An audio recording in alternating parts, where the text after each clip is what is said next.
nightmares. Imagine waking up in the middle of the night and hearing something slowly scratching the walls beside your bed. Not rats, not branches, fingernails, long, deliberate, scraping. You hold your breath, you listen, and then the scratching stops. For a moment, the room becomes completely silent, until suddenly, 3 violent knocks slam against the wall beside your head. Your entire bed shakes, your heartbeat freezes, and from somewhere inside the darkness of the room, you hear breathing. Slow, wet, close enough to touch you. That was only the beginning. Because in 1817, one family claimed something invisible entered their home, spoke to them, tormented their children, and eventually killed the father. This is the terrifying legend of the Bell Witch.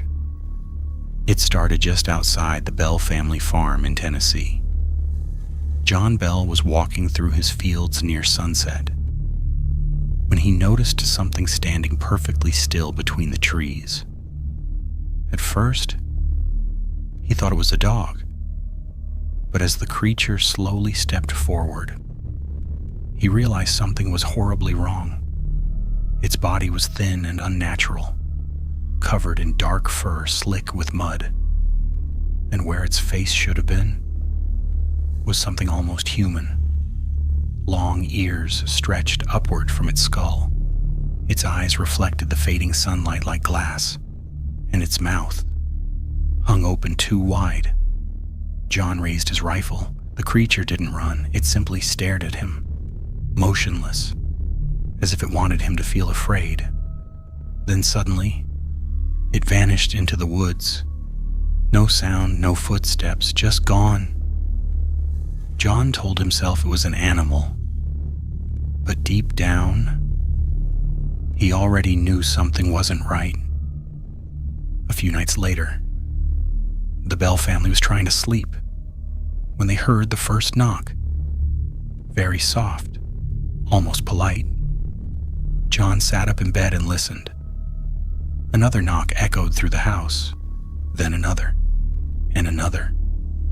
It sounded like someone walking around outside, testing the walls with their knuckles. John grabbed a lantern and stepped onto the porch. Nothing. The fields were empty. The trees barely moved. But the second he returned to bed, the knocking exploded across the house.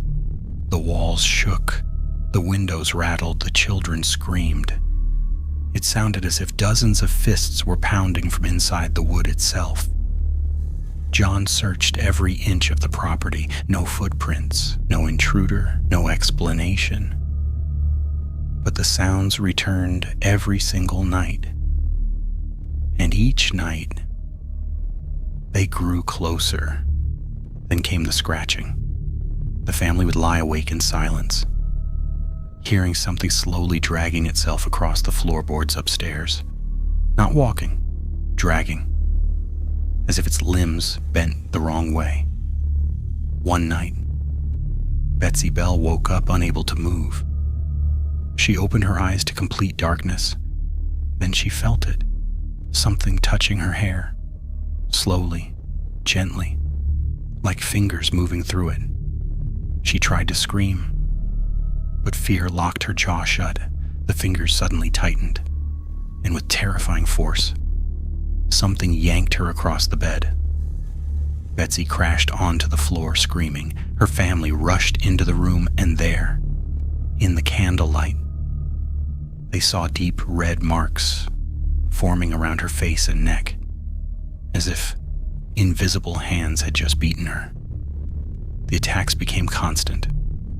Some nights the children felt hands grabbing their ankles beneath the blankets. Other nights, they woke to whispers, inches from their ears.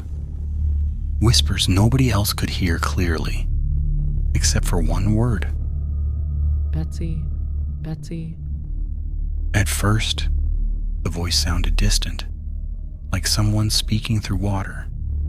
the family would hear faint murmuring inside empty rooms, tiny bursts of laughter coming from dark corners. Then one night, the whisper spoke clearly. John. The entire family froze. The voice came from nowhere. Not outside, not upstairs. Inside the room, right beside them. The candles flickered violently, and the voice began laughing. Not loudly, softly, like someone trying not to wake a sleeping child. That terrified them more than screaming ever could, because whatever this thing was, it sounded intelligent, aware, patient.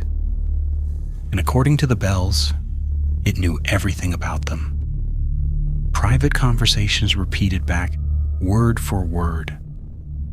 Secrets nobody outside the family could have known. The entity even mocked people by imitating their voices perfectly. Sometimes, the family heard dead relatives calling their names from empty hallways. One night during a violent storm, the Bell family gathered together in one room, too terrified to sleep alone. Rain hammered the roof. Lightning flashed through the windows. Then suddenly, everything went silent. No rain, no thunder, nothing. The silence felt unnatural, heavy, like the entire world had stopped breathing. And then, a voice spoke from the ceiling. I am going to kill John Bell. The room erupted in panic. The children cried. John tried to speak, but his body suddenly locked in place. His jaw trembled violently. His eyes rolled back. And according to witnesses, something invisible began choking him.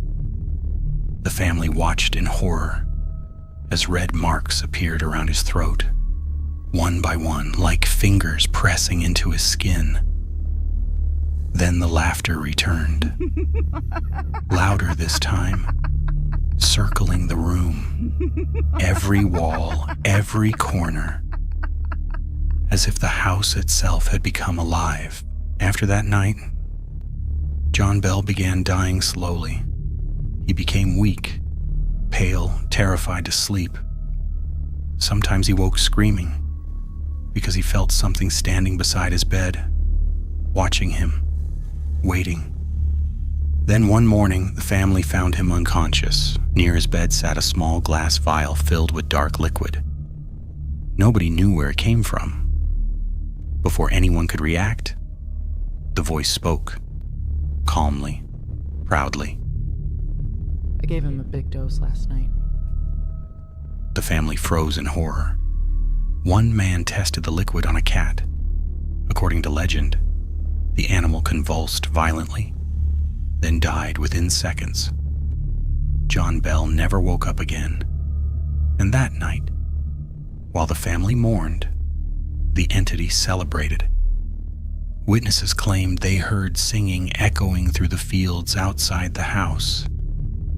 Wild laughter moving through the darkness, as if something evil was enjoying what it had done. As the Bell Witch legend spread across Tennessee, people became desperate to know if the haunting was real. Some believed the Bell family had gone insane. Others thought it was an elaborate lie. But one visitor would change the story forever. According to legend, future President Andrew Jackson decided to visit the Bell farm himself. Jackson and several of his men traveled for hours by wagon through the Tennessee wilderness. At first, the group laughed about the haunting. Some mocked the stories openly. Others claimed they wanted to see the witch with their own eyes. But as their wagon approached the Bell property, something strange happened. Without warning, the wagon suddenly stopped moving. The horses pulled hard against their harnesses. The wheels refused to turn. Jackson's men climbed down and searched the road. Nothing blocked the wagon, no rocks, no broken wheel, nothing. Then suddenly, from somewhere deep within the trees, a voice spoke, clear, Sharp, human. All right, General. Let the wagon move on. The horses immediately jerked forward. The wagon rolled normally again, and according to witnesses, that was the moment the laughter stopped. Nobody in Jackson's group was smiling anymore. That night, they stayed inside the Bell house. And sometime after midnight, the terror began. One of Jackson's men suddenly screamed and collapsed onto the floor. He clawed wildly at his body while begging for help. The man claimed invisible needles were stabbing his skin over and over again. The others tried holding him down, but his body jerked violently across the wooden floorboards, as if unseen hands were dragging him. Then the laughter returned, moving through the room, circling them in the darkness. Some claimed they felt icy fingers touching their faces. Others heard whispering directly beside their ears. And through it all, the unseen entity kept laughing. By sunrise, the men were desperate to leave. And according to legend, Andrew Jackson himself finally admitted, "I'd rather fight the British at New Orleans than fight the Bell Witch." Shortly after, his group left the property, and none of them ever returned.